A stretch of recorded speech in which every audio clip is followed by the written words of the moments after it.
కృష్ణకాంత్ గారు, ఈరోజు మనం చూసుకున్నట్టయితే మండల్లో ఎవరైతే వైసీపీ ఎమ్మెల్సీ రవీంద్రబాబు మాట్లాడుతూ మీరు విద్యని కాషాయీకరణ చేస్తున్నారు, సాఫ్రానైజేషన్ చేస్తున్నారు అంటూ మాట్లాడుతున్నారు. అంటే గాడ్కి సంబంధించి డిక్షనరీలో ఒక వర్డ్కి సంబంధించి వైసీపీ అంతకుముందు ఏం చేసింది, దాన్ని మార్చే ప్రయత్నం చేశారు. మీరు హిందుత్వాన్ని తీసుకొచ్చి విద్యలో పెడుతున్నారు అన్నట్టుగా కూడా మాట్లాడారు. దీనికి సంబంధించి నారా లోకేష్ గారు కౌంటర్ చేసిన పరిస్థితి, ఈ విషయం నడుస్తుంది. ఏం చెప్తుంది బీజేపీ? నిజంగా బీజేపీ ఇన్ఫ్లుయెన్స్ చేసి ఎన్డీఏ గవర్నమెంట్ అక్కడ ఉంది కాబట్టి మీరు పాఠ్య పుస్తకాలలో మీరు హిందుత్వాన్ని, హిందూ దేవుళ్ళ గురించి మీరు జనం మీద రుద్దాలనే ప్రయత్నం ఏం చేస్తున్నారు? మంచి టాపిక్ అండి. నేను ఇక్కడ కొన్ని 2 అంశాలు మాట్లాడతాను. ఫస్ట్ అసలు మీరు అడిగిన దాని మీద ఒకటి చెప్తాను. ఇవాళ రోజు వైసీపీ గవర్నమెంట్ రవీంద్రబాబు గారు, మీరు అన్నట్టు ఎమ్మెల్సీ గారు ఏమన్నారు అంటే ఇది సాఫ్రనైజేషన్ లాగా చేస్తున్నారు, బీజేపీ ఇన్ఫ్లుయెన్స్ లో అన్నట్టుగా అన్నారు. బట్ గత వైసీపీ ప్రభుత్వంలో వాళ్ళు గాడ్ అనే దానికి పిల్లలకి ఆక్స్ఫర్డ్ డిక్షనరీస్ ఇవ్వడం జరిగింది.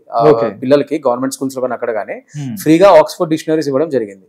ఎక్కడ మన వైసీపీ గవర్నమెంట్ ప్రచురిత ఆక్స్ఫర్డ్ డిక్షనరీస్. అందులో గాడ్ అనే దానికి వాళ్ళు ఆ డిక్షనరీస్ లో ఇచ్చిన డెఫినేషన్ నా దగ్గర ఉంది. అదేంటంటే the one great spirit that Christians and Muslims, clear గా అండర్లైన్ చేసుకోండి, Christians and Muslims believe made the world. అది గాడ్ డెఫినేషన్ ఇచ్చారు. అంటే క్రిస్టియన్స్ ముస్లిమ్స్ మాత్రమే ఎవరైతే బిలీవ్ చేస్తారో ఆయన ఒక్కడే గాడు. అంటే ఇక హిందూస్ ప్రస్తావన లేదు, ఇక్కడ సిక్స్ ప్రస్తావన లేదు, జైన్స్ ప్రస్తావన లేదు, ఇంకా మిగతా అన్య మతస్థులు ఎవరి ప్రస్తావన లేదు ఇక్కడ. కేవలం క్రిస్టియన్స్ ముస్లిమ్స్ ఎవరైతే నమ్ముతారో వాళ్ళే గాడ్ అన్న ఉద్దేశం వచ్చే విధంగా ఆ ఆక్స్ఫర్డ్ డిక్షనరీ పిల్లలకి ఇచ్చిన దాంట్లో గత వైసీపీ ప్రభుత్వంలో ఇచ్చిన డెఫినేషన్ ఇది. ఇది పిల్లల్ని అనవసరంగా అసలు ఫస్ట్ ఆఫ్ ఆల్ పిల్లలకి ఇలాంటివి నేర్పడమే తప్పు. నీకు ఒక ఆక్స్ఫర్డ్ డిక్షనరీ అంటూ ఒక ఒరిజినల్ గా వచ్చింది ఒకటి ఉంది. సో దాన్ని యాసిడీజ్ ఇవ్వకుండా నీ సొంత కస్టమైజేషన్, నీ సొంత తెలివితేటలు యూజ్ చేసి ఇందులో పెడతామే చాలా తప్పది. దట్టు పిల్లల్ని అసలు రాజకీయాలకు ఉపయోగించుకున్నంత జిగుప్సాపరమైన రాజకీయం అనేది ఎవరైనా చేశారంటే అది వైసీపీ ప్రభుత్వం మాత్రమే చేసింది లాస్ట్ టైం. ఓకే, సో ఇది వాళ్ళు ఇచ్చిన డెఫినేషన్. ఇక్కడ హిందూస్ గానీ, జైన్స్ గానీ, సిక్కులు గానీ ప్రస్తావన ఎక్కడ ఉందండి? లేదు ఇక్కడ వాళ్ళు ఇచ్చిన డెఫినేషన్ లో. అంటే అసలు ఫస్ట్ ఆఫ్ ఆల్ అసలు మతాలను పెట్టాల్సిన అవసరం ఉంది. అసలు హిందూస్ గానే కాదు, హిందూస్, సిక్కులు, జైన్లను పెట్టమని కాదు నా ఉద్దేశం. అసలు వాళ్ళు కూడా కాదు, అసలు క్రిస్టియన్స్, ముస్లిమ్స్ పేర్లు మాత్రం ఎందుకు పెట్టారు? అసలు ఎవరి పేర్లు పెట్టకూడదు మరి మీరు.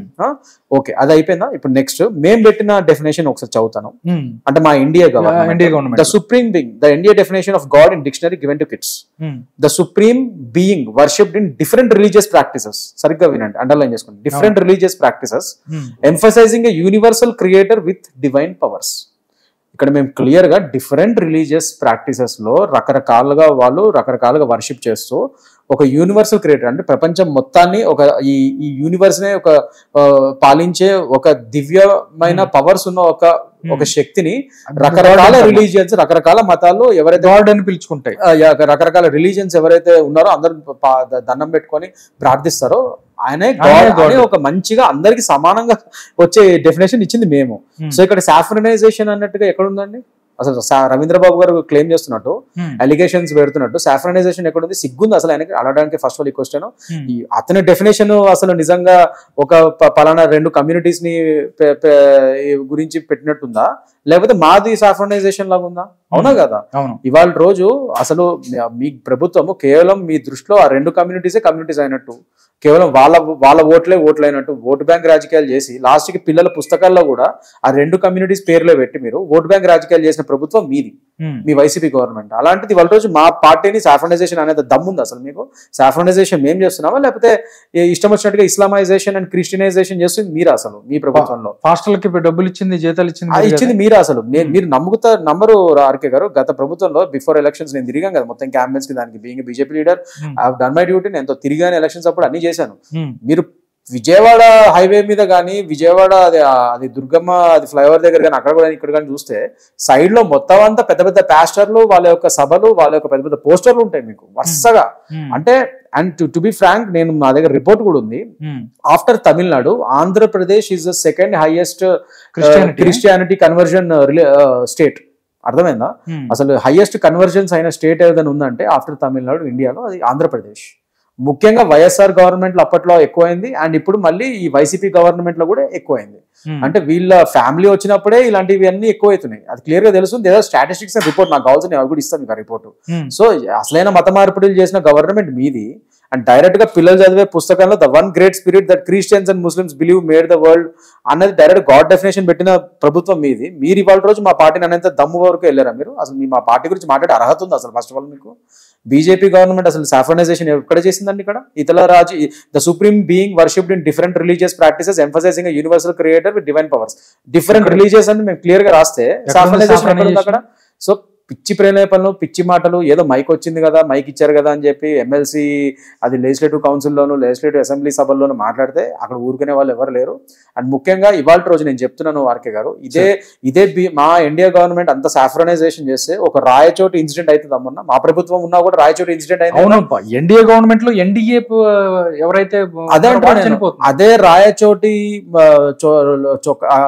దగ్గర వీరభద్ర స్వామి టెంపుల్ అది పల్లకి అది నడుస్తుంటే తానా జంక్షన్ దగ్గర వేరే కమ్యూనిటీ వాళ్ళు ఇష్టం వచ్చినట్టుగా మీరు అక్కడ అది కూడా పర్మిషన్ తీసుకొని అక్కడికి వెళ్ళారు. ఆ ఊరేగింపు పర్మిషన్ ఉంది మాకు, పర్మిషన్ ఉన్నా కూడా వీళ్ళు వేరే కమ్యూనిటీ వాళ్ళు మా మీద అటాక్ ఇచ్చి గట్టి గట్టిగా స్లోగన్స్ చేసి మమ్మల్ని మా హిందూస్ ని గట్టిగా కొట్టి రాళ్లతో కొట్టి వాళ్ళని గాయపరిచి ఎంతమంది పోలీసులు కూడా గాయపడ్డారు అక్కడ.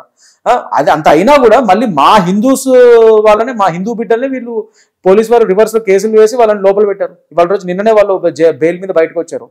మేము దాని మీద విహెచ్పి, బజరంగ్ దళ్, బీజేపీ అన్ని జిల్లా కేంద్రాల్లో మేము ధర్నాలు చేసి డిస్ట్రిక్ట్ కలెక్టర్స్ అందరికి మేము వినతి పత్రాలు ఇచ్చి అవన్నీ చేసాం మేము. దానివల్ల ఇవాళ రోజు ఎస్ఐని సస్పెండ్ చేసి నెక్స్ట్ ఇమీడియట్ గా మా పిల్లల్ని ఇవాళ రోజు హిందూస్ ని బెయిల్ మీద బయటకు తీసుకొచ్చి రాగలిగాం మేము. కానీ అయినా కూడా నేను చెప్తుంది ఏంటంటే మా గవర్నమెంట్ అయిన కూడా మాకేంటి కర్మ? మీకు అర్థమవుతుందా? ఇవాళ రోజు మా గవర్నమెంట్ అయ్యింది కూడా గత ప్రభుత్వ ఆనవాళ్ళు ఇంకా కనబడుతున్నాయి పోలీసు వాళ్ళు. పోలీస్ వ్యవస్థలో కానీ ఇంకా వేరే వ్యవస్థలో కానీ గత ప్రభుత్వ ఆనవాళ్ళు ఇంకా వాళ్ళకి తొత్తులుగా పనిచేసే ఒక యంత్రాంగం ఉంది అక్కడ. అందువల్ల మా గవర్నమెంట్ అయినా కూడా మేము మా వాళ్ళని కాపాడుకోలేని పరిస్థితి ఇవాళ రోజు. సో ప్రక్షాళన జరగాలి. నేను ఇదే విషయం నేను హోమ్ మినిస్టర్ అనిత గారితో కూడా నేను త్వరలోనే ఆవిడ అపాయింట్మెంట్ తీసుకొని వెళ్ళి నా ప్రతిపాదన కొన్ని పెడదాం అనుకుంటున్నాను. ఎందుకంటే మరుంగోటి కూడా సార్ మీరు మధ్యలో అడ్డొస్తున్నాను.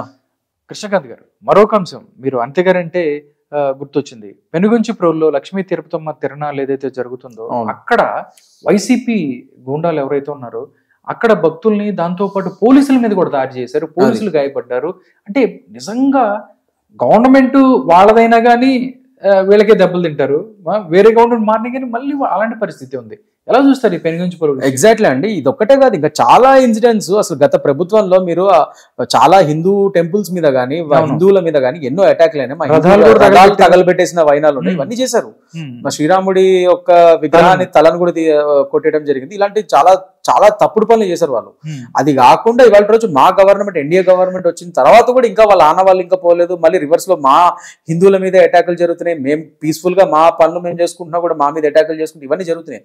మరి ఇది ఎక్కడ తప్పిదం జరుగుతుందంటే గత ప్రభుత్వంలో పనిచేస్తున్న ఆఫీసర్స్ ఎవరైతే ఉన్నారో వాళ్ళు ఇంకా ఇక్కడ ఈ ప్రభుత్వం వచ్చిన తర్వాత కూడా వాళ్ళకి ఆ తొత్తుల్లాగానే ఆ గత ప్రభుత్వానికి తొత్తుల్లాగానే పనిచేయడం వల్ల ఇవన్నీ అవుతున్నాయి.